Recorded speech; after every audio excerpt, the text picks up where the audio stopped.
Bem, agora que nós tivemos uma noção, ainda que superficial, a respeito da saudação, parece importante, antes de prosseguirmos com mais algum exemplo,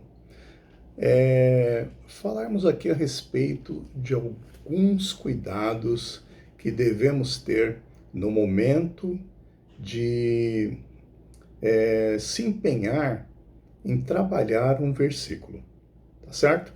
Porque qual que é a nossa proposta? Tendo aquele sentimento, ao ler um texto, a gente se apegar a um determinado versículo, pelo seu significado, pela forma que nos tocou, por lembrarmos de alguma situação, por acharmos importante algum tipo de aplicação que aquele versículo nos despertou. Então, a gente precisa desenvolver uma certa crítica para poder lidar com a forma de escolher o versículo. Veja, o que a gente quer falar? Muitas vezes a gente olha para um texto e a gente entende que aquele texto tem um determinado significado.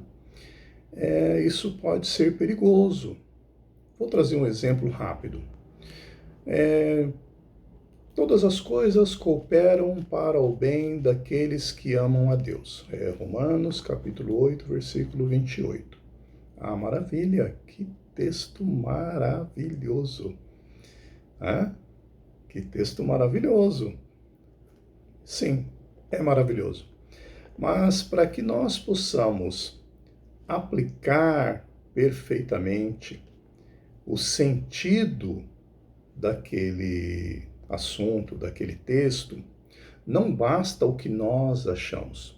Não basta o sentimento que tivemos ao ler aquele texto. É importante a gente dar uma olhada no contexto, ou seja, onde está encaixado aquele versículo, aquele texto. Ele é parte de um contexto maior.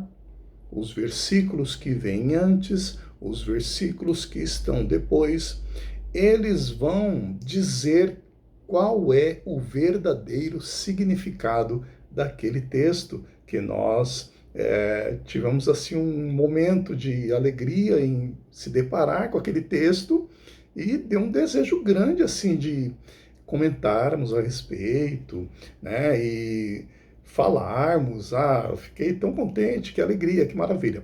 Será que é isso mesmo que significa? Então a gente precisa olhar aquele contexto, o que aconteceu para desencadear aquele sentimento, no caso do apóstolo Paulo, né? Que é o autor aí da carta aos Romanos. Então você vai ter que observar as palavras, os sentidos das palavras, né? O versículo começa a dizer que todas, ele não fala alguns momentos, algumas situações, alguns eventos. Ele diz que todas as coisas cooperam. Aí, quando você olha para a vida do apóstolo Paulo e o tudo que ele passava, e você entende que ele é uma dessas pessoas que ama a Deus. Espera aí. E todas as coisas contribuem? É o que ele está dizendo. É palavra de Deus revelada e inspirada. Então, é importante, antes da gente sair aplicando, imaginando qual o sentido, o significado, que bênção, que maravilha, é preciso olhar para o texto como um todo e não só aquela partícula que a gente olhou e a gente achou interessante. Porque aí, quando a gente vai fazer a aplicação, a gente vai desenvolver, a gente vai estar preso ao sentido verdadeiro do texto, antes de sair pulando, dando glória, né? E às vezes até iludindo as pessoas. É muito perigoso, porque as pessoas podem não ter o entendimento correto, exato daquele texto, mas eu e você temos, ou ao menos deveríamos ter. Então a aplicação, ela deve ser correta. Ela não deve ser ilusória. Ela não deve ser da nossa imaginação, o que a gente acha, o que a gente sentiu. Não. Só tem um significado, e é aquele que está no texto. E cabe a nós a responsabilidade de olhar esse texto, né? E com verdade transmitirmos a mensagem, tá certo? Quem sabe no próximo vídeo a gente já possa até usar esse texto aí para dissecar, né? Dar uma olhada nos verbos, tá certo? Contribuem, por exemplo, né? É um verbo, né, que está acontecendo uma ação aí. Então a gente dá uma analisada e colocar de forma que fique de acordo com o texto, com o sentido do texto como um todo.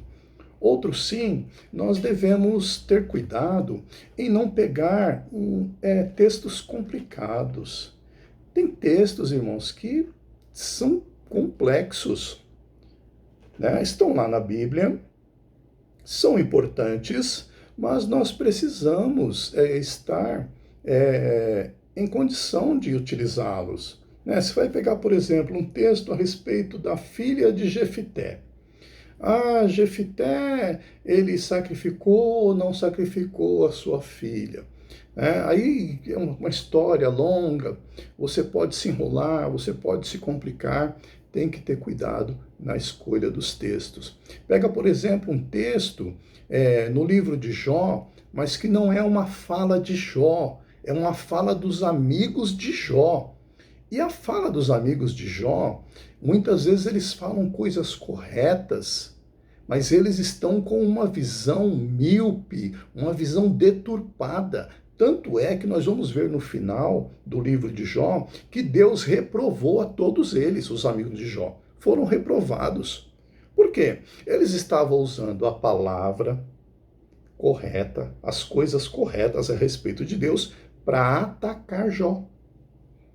Então nós devemos ter cuidado, né? Conforme nós formos pegar um assunto desse e utilizar, precisamos ter cuidado. Textos obscuros, né?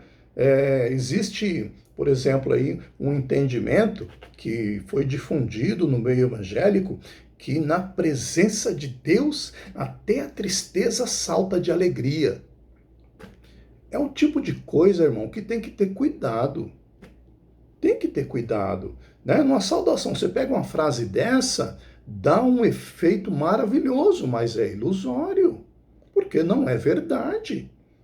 Se você for ler o texto, não é na presença de Deus que a tristeza salta de alegria. E aí a gente corre o risco de estar enganando as pessoas. A gente foi enganado, a gente vai enganar as pessoas e isso é muito ruim.